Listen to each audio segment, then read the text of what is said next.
Are you going to be a lion or a sheep? The king of the jungle or another insignificant number in the herd?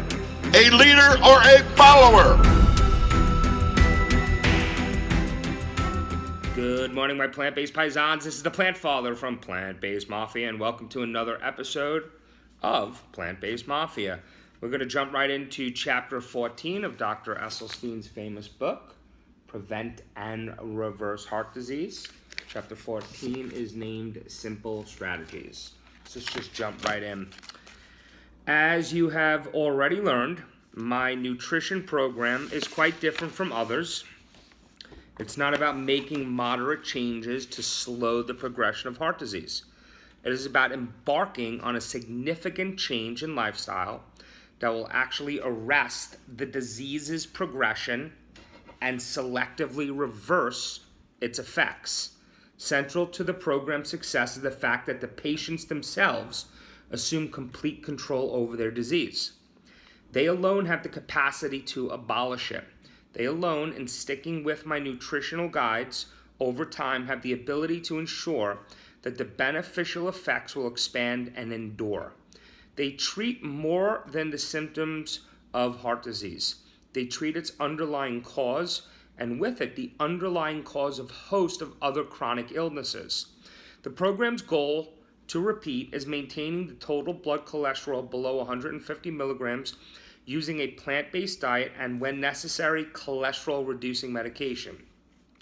And the key to success is attention to detail. In this program, we eliminate entirely the ingestion of all building blocks of atherosclerosis. There are no exceptions. Patients must erase the phrase, "this little bit can't hurt," from their vocabulary and from their thinking. As we have learned, the opposite is true. Every little bit can hurt and does. At this point, if you are like most of the patients I see in person, you are probably thinking something like this: how on earth will I be able to give up cheeseburgers, french fries, steak, mayonnaise, cheese, olive oil, and all the other things I love? One friend of mine, a lawyer, who was so put off by the idea of giving up all those foods that he asked me whether he couldn't keep eating his high-fat diet until he developed symptoms of coronary artery disease and then stop eating fat. I dissuaded him from this approach by explaining that in fully 1 out of 4 patients with heart disease, the first symptom is sudden death. Still, there is no question that the high-fat diet typical of Western lifestyle appeals to the palate. And its appeal is reinforced by the toxic food environment that surrounds us. The advertisements that bombard us feature foods with a much higher fat content than the level recommended by our government health agencies, and that recommended level itself is too high for optimal health. Culinary schools for chefs who eventually will be in charge of restaurants, hotels, and institutional cuisine do not teach them how to prepare healthful, tasty, attractive meals that contain only about 10% fat. Collectively, the media, the meat, the oil, and the dairy industries' most prominent chefs and cookbook authors, and our own government are not representing accurate advice about the healthiest way to eat. And it's not just a matter of bad information. The truth is that we are addicted to fat, literally. Receptors in our brains account for our addiction to nicotine, heroin, and cocaine, and similar cravings have been identified for fat and sugars as well. The way to break the fat habit is to abstain entirely from eating it, just as those who use heroin, cocaine, and nicotine must give up once and for all. We have all seen what happens with many people who go on reduced fat diets in order to lose weight. A diet that permits even a modest amount of animal, dairy, and oil fat still feeds the habit. The cravings remain, and the moment the diet is completed, or more often fails, the dieter too frequently returns to his or her old habits of eating and regains the lost weight. About a decade ago, the Monell Chemical Consensus Center in Philadelphia tested the effect of the consumption of fat has on our desire for it. In the Monell experiment, healthy volunteers were separated into 3 groups. One group continued eating a typically high-fat American diet. The second ate a diet in which the fat was reduced to 20% of total calories, and in the third group's diet, the fat level was held to 15% or less.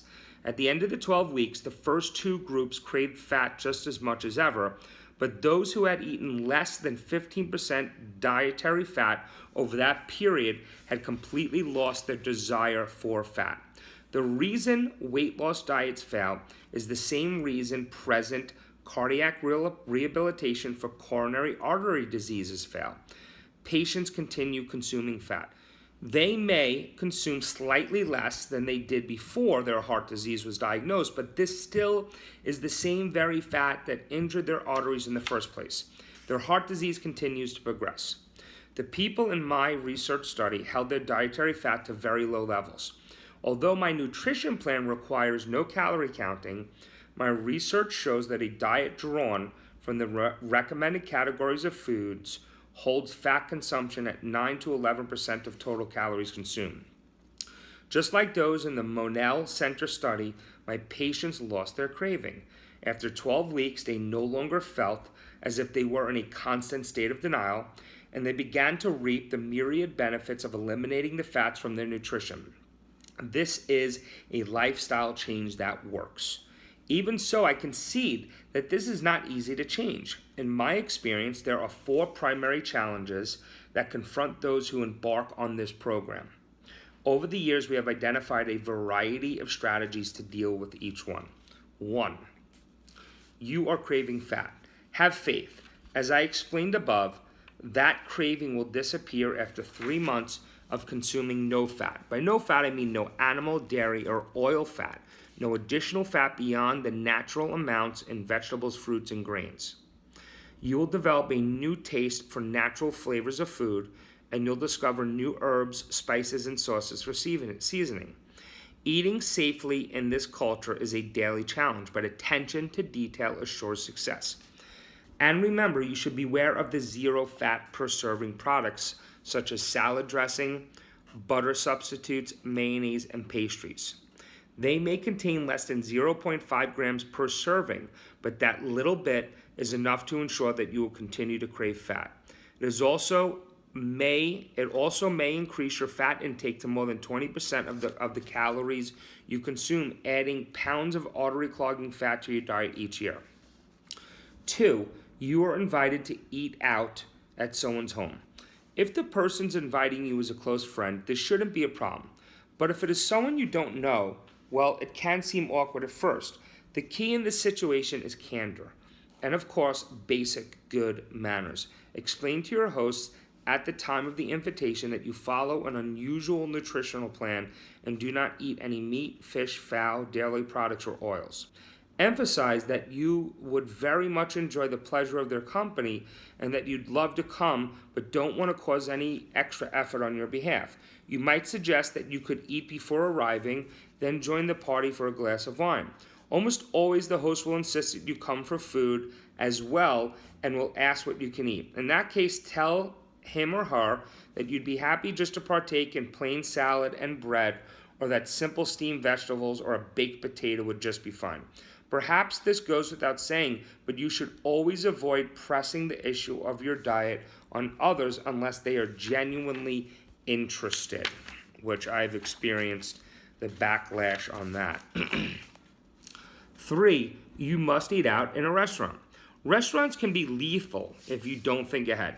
It is a good idea to get to know several in your area that already provide or are willing to fix a safe meal that you will enjoy. If you must eat in an unfamiliar restaurant, try calling the chef or maitre d' a few hours in advance, even sooner if you have any chance. Explain that you need a meal that includes no food of animal origin and no oil. They may well surprise you. Often, restaurateurs are quite pleased to be challenged to accommodate you, and they will always be grateful that you gave advance notice. 4, you are traveling either at home or abroad. Airlines can be responsive to special requests for no-fat vegetarian meals, but they often need a reminder 24 hours before takeoff. Of course, you always have the option of packing a picnic of your own that meets your specifications exactly. As for restaurants in unfamiliar locales, use the same tactics while traveling that you use at home. Try to call ahead and let the chef or maitre d' know what kind of meal you will need. You will doubtless come up with strategies of your own. My patient Anthony Yen, who travels far and wide on business, has shown particular ingenuity over his 20 plus years on the program. Among others, he put together a set of cards that request in a variety of languages plant-based foods that contain no oil.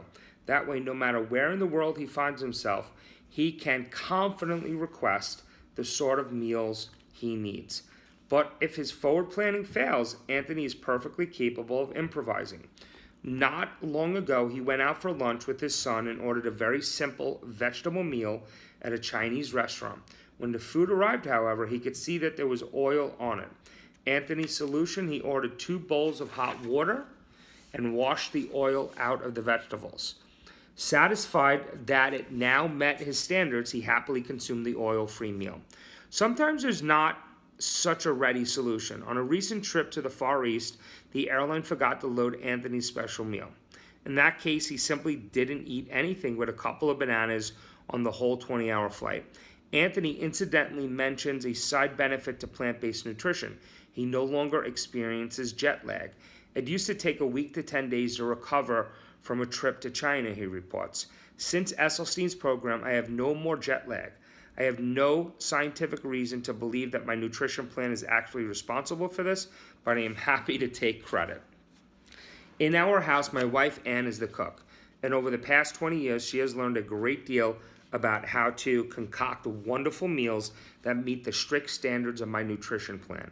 During the 60 to 90-minute counseling sessions I hold with all the prospective patients and their spouses, Ann shares her own experience and insights into how to plan and prepare dishes and menus that will enjoy for the rest of their lives. In the following chapter, she will do some of the same. She will describe general principles and imaginative techniques that will help you put together delicious, nutritious meals for a lifetime of healthy eating.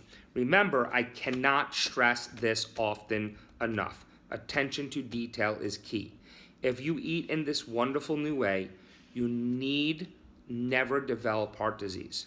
If you already have heart disease, you will conquer it. This is my promise to you. The sum of everything I have learned. Pay attention, you are in control. Very cool chapter. Hope you guys got a lot out of that. If you are watching this particular video for the first time and you have not seen any of my others, please go back. I have been reading the entire book from chapter 1. I will be releasing, I believe it will be next Monday, or this coming up Monday, the next chapter, which is chapter 15, in which Dr. Esselstyn's wife, Ann Esselstyn, talks about what she does, etc., etc. This book is super cool because it has some really good menus in it. It's like almost half of the book is really cool recipes. I'll show you. And they also released a really cool recipe book. So I recommend going out and getting this book. I'm not going to read the recipes to you guys, and there's only one more chapter left in this.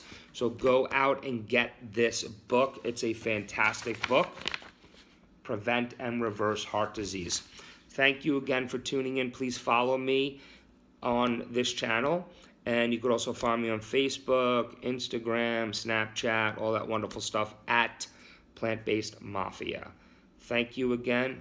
Peace. Are you going to be a lion or a sheep? The king of the jungle or another insignificant number in the herd?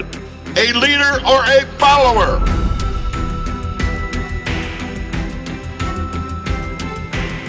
Do you even lift?